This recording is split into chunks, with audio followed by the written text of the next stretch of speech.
Вітаем вас у эфіры Беларусь-3, навіны культуры на календары 24 сакавіка. У гэты дзень нарадзіліся скульптар, народны мастак Беларусі Алексей Глебаў і эстрадная спявачка, народная артыстка СССР Клаўдія Шульжэнка. Гэтым разам мы раскажам, калі ў Мінску пакажуць фільмы класіка сусветнага японскага кіно Ясудзіра Одзу, агучым вартыя да прагляду праекты тэлеканала Беларусь-3, пазнаёмімся з навінкамі ў свеце музычнай індустрыі і павіншуем паэта і перакладчыка Міколу Чарняўскага з атрыманнем звання «Заслужаны дзеяч культуры Рэспублікі Беларусь». З 2 па 7 красавіка ў сталічным кінотэатры «Піянер» пройдзе 8-я рэтраспектыва японскага кіно. На вялікім экране пакажуць 6 шэдэўраў легендарнага рэжысёра, класіка сусветнага японскага кіно Ясудзіра Одзу, аўтара фільмаў пра паўсядзённае жыццё сям'і. Яго карціна адрознівае кіназдымка, якая вядзецца на ўзроўні вачэй японца, што сядзіць у сябе дома на татамі. Адкрые рэтраспектыву карціна «Такійская повесть» 1953 года, якая ўваходзіць у тройку найвялікшых фільмаў усіх часоў і народаў па версіі брытанскага інстытута кіно. 27 сакавіка ў свой дзень нараджэння ў Мінску выступіць поп-выканаўца, пераможца праекта «Фабрыка зорак», удзельніца міжнароднага песеннага конкурсу «Еўрабачанне 2015», актрыса і мадэль і кампазітар Паліна Гагарына. Спявачка прадставіць у беларускай сталіцы новае веснавое шоу. Гэта будзе не проста канцэрт, а сапраўдная тэатралізаваная дзея з усімі атрыбутамі сцэнічнай пастаноўкі. Пра іншыя цікавыя падзеі, што адбываюцца гэтымі днямі ў свеце музычнай індустрыі, у нашым наступным сюжэце. 17 сакавіка у канадскім Лондане прайшла цырымонія ўручэння музычнай прэміі Джуна. Гэта канадскі аналаг Грэмі. Галоўным пераможцам стаў музыка Шон Мендес, які ўзяў 5 статуэтак, у тым ліку ў намінацыях «Лепшы выканавец», «Лепшы альбом» і «Лепшы кампазітар». Сярод іншых пераможцаў аказалася Аўрэл Лавін. Яна атрымала ўзнагароду «Выбар фанатаў». Прэмія Джуна за дабрачыннасць дасталася музычнаму прадзюсару Дэвіду Фостэру, які прыняў яе з рук Стінга. Лідар групіроўкі «Ленінград» Сергей Шнураў анансаваў развітальны тур калектыву. Сёлета ўлетку і ўвосень пройдуць апошнія канцэрты. Раней «Ленінград» ужо распадаўся ў 2008 годзе. Тады Шнураў вырашыў вылучыць увесь час свайму новаму праекту «Рубль». Перапынак прадоўжыўся нядоўга, гурт аб'яднаўся ўжо ў 2010 годзе. На афіцыйным YouTube-канале расійскага рок-гурта Animal Jazz з'явіўся кліп на песню «Чувства». Рэжысёрам выступіў Женя Тирштайн, які і раней паспяхова супрацоўнічаў з хлопцамі. У рабоце бралі ўдзел гурт The Hatters, Леонид Барац, Михаил Козыраў, Яўген Маргуліс, Ілья Прусікін ды іншыя выканаўцы. З 28 па 31 сакавіка ў Салігорску ўжо ў 4-й раз дзіцячыя і маладзёжныя калектывы з Беларусі і Расіі збяруцца на адкрытым фестывалі-форуме тэатральнага мастацтва «Тэатр онлайн». За 4 конкурсныя дні гледачы ўбачаць пастаноўкі на любы густ. Па заканчэнні форума ўдзельнікам уручаць дыпломы за рэжысуру, сцэнаграфію, акцёрскі ансамбль, лепшыя мужчынскія, жаночыя ролі і за пластычнае рашэнне спектакля.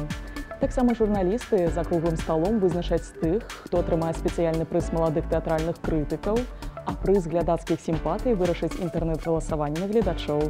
У чарговым выпуску аўтарскага праекта «Люблю і памятаю» Уладзімір Арлоў падзеліцца сваімі асабістымі ўспамінамі пра народнага артыста СССР Юрыя Нікуліна. Глядзіце заўтра ў 15:30 на Беларусь-3. Адразу па заканчэнню ў эфіры фільм-канцэрт Уладзіміра Арлова, а таксама цырк, на здымках якога рэжысёр і пазнаёміўся з Нікуліным. Он сидел в гримерке, значит, и все время вокруг него были какие-то рассказы, все время какие-то байки были там. Он рассказывал анекдоты, которые я школьником в 5 классе слушал, но он их рассказывал так смешно, что это было просто невозможно удержаться. И все молодые артисты тоже хохотали. Заўтра ў Мінску з творчым вечарам пад назвай «Пунктірам» выступіць расійская актрыса тэатра і кіно Чулпан Хаматова. Шчырая размова сам-насам з гледачамі аб працы ў тэатра і кіно, пра творчы шлях, нявыдуманыя гісторыі, пра важнае асабістае, якое прайшло пунктірам праз усё жыццё, будзе перамяжацца з важнымі для Чулпан вершамі пад акампанемент Паліны Кондратковай. У галерэі «Ракурс» Нацыянальнай бібліятэкі Беларусі разгарнулася выстава «Акваканцэпт». Экспазіцыя аб'ядноўвае акварэльныя творы розных тэматычных і стылістычна-вобразных напрамкаў мастакоў-акварэлістаў арт-студыі «Аквавір». На работах адлюстраваныя выпадковыя эпізоды жыцця аўтараў, дзіўныя прыродныя з'явы і банальныя аб'екты рэчаіснасці, якія непарыўна звязаныя з інтэлектам і пачуццямі. Далей пазнаёмімся з падзеямі, што адбываюцца па-за межамі нашай краіны. Кірыл Данелія – калекцыянер старажытнасцяў усходу. Нядаўна ў музеі імя Пушкіна ён прадставіў 3 дзясяткі скульптур старажытнага Кітая, самыя раннія эпохі імперыі Хань, 2-го стагоддзя на нашай эры. Сярод іх гліняная фігура вепрука, які ашчэрыўся, ён быў сімвалам адвагі і багацця лясоў. У Кітаі дзікую свінню прыручылі яшчэ ў неаліце. Ханьская династия стала уменьшать вещи, потому что первый великий император сделал терракотовую армию в полный рост, что очень сильно надорвало экономику империи. И следующие династии Хань, которые пришли первые, они очень сильно уменьшили размер моделей. Фігуркі мышы, змяі і авечкі належаць эпохі дынастыі Тан 7-го стагоддзя. Гэта быў перыяд росквіту кітайскай культуры. Сёння набыць падобны артэфакт у самім Кітаі немагчыма. Гэта ўсё старыя каланіяльныя калекцыі, вывезеныя з краіны до 1949 года. Они были сначала домашними алтарными, потом сопровождали человека дальше. Они служили символом года, символом часа. Это все вещи от знатных людей, потому что простые люди в те времена не могли себе позволить такие вещи. Выполняли все эти ритуалы, но в более простых материалах. В дереве, в бумаге. Сэрца калекцыі – вартавыя часу, 12 фігурак жывёл эпохі дынастыі Мін 14-го стагоддзя. У паднябесны час адлічвалі цыклам у 12 гадоў і нават дзень дзяліўся на 12 часовых адрэзкаў. Скульптуры апранутыя на манер кітайскіх чыноўнікаў. Доўгія уборы размаляваныя па старажытнай тэхналогіі, зялёнай палівай з вокісам свінцу. Далей завітаем у Магілёў, дзе гэтымі днямі ладзіцца 14-й міжнародны маладзёжны тэатральны форум «Март-Кантакт». Магілёўскі абласны тэатр «Лялек» заўтра ў межах фестываля прэзентуе спектакль «Кандыда» або «Аптымізм» паводле Вальтэра у пастаноўцы Ігора Казакова. Гэта гісторыя пра наіўнага хлопца, які вандруе па ўсім свеце сярэдзіны 18-го стагоддзя. Герой наведвае Балгарыю, Галандыю, Англію, Францыю, Аргенціну, Італію і нават казачную краіну Эльдарада, пастаянна трапляючы ў абсурдныя пераплёты. Пастаноўка складаецца з цытаты універсальных сімвалаў, закліканых адлюстраваць партрэт нашага часу. На вялікай сцэне Магілёўскага абласнога драмтэатра ў рамках форума «Март-Кантакт» заўтра тэатр-студыя «Невялікі драматычны тэатр» Санкт-Петербурга прадставіць версію чэхаўскай п'есы «Вішнёвы сад» у пастаноўцы свайго мастацкага кіраўніка, намінанта і лаўрэата расійскай нацыянальнай тэатральнай прэміі «Залатая маска» Льва Эренбурга. Анна Малая, літоўскі рэжысёр і акцёр, дырэктар міжнароднага фестывалю тэатраў аднаго акцёра «Монабалтыя» Александра Срубіновас прэзентуе ў рамках уласнага незалежнага праекта моноспектакль «Коба» па апавяданні Эдварда Радзінскага. До 31 сакавіка ў музеі гісторыі беларускага кіно можна ўбачыць беларускіх мастакоў, дызайнераў і фотографаў у новым незвычайным ракурсе, разгледзець іх творчасць супольна з роварамі, на якіх яны не толькі перамяшчаюцца і ўмацоўваюць сваё здароўе, але і знаходзяць стымуляцыю далейшага творчага развіцця. У экспазіцыі, акрамя работ, дэманструюцца і ўласныя ровары аўтараў. Таксама ў вазе наведвальнікаў прадстаўлены рарытэтныя экспанаты і нават матацыкл са збору сядзібы музея Заброддзя Данілы Цітовіча. Пра народнага мастака Беларусі Івана Міску, яго зоркі, касманаўтаў, іншапланецянак ды мары пра далёкія галактыкі глядзіце заўтра ў праекце майстэрня гісторыі аднаго мастака ў 19 гадзін 35 хвілін на Беларусь-3. Я до конца своей жизни буду предан и оставаться вот этой теме. Я не смогу изменить. У Нацыянальным мастацкім музеі Рэспублікі Беларусь разгарнулася персанальная выстава народнага мастака Беларусі Васіля Шаранговіча «Гартаю старонкі памяці», прымеркаваная да 80-годдзя аўтара. Валявы, тэмпераментны, дзейны, ён напаўняе свае творы энергіяй, якую чэрпае з гісторыі падзей сучаснай яму эпохі. У вазе наведвальнікаў прадстаўлена каля 100 твораў з калекцыі мастака, Нацыянальнага мастацкага музея і Дзяржаўнага літаратурнага музея Янкі Купалы. Заўтра да юбілею кампазітара Владзіміра Кур'яна на Беларусь-3 выйдзе праграма «Камертон». Аўтар рок-оперы «Масфан» і оперы «Фантазія», вакальна-інструментальных паэм памяці «Маці» і «Беларуская калыханка» Владзімір Мітрафанович ужо больш за 30 гадоў загадвае музычнай часткай Купалаўскага тэатра. Праграму «Камертон» з яго ўдзелам глядзіце заўтра ў 23 гадзіны на Беларусь-3. Адразу па заканчэнні ў эфіры аўтарскі вечар кампазітара. З вамі я не ў адзіноце, што ладзіўся ў 2016 годзе на сцэне Беларускай дзяржаўнай філармоніі.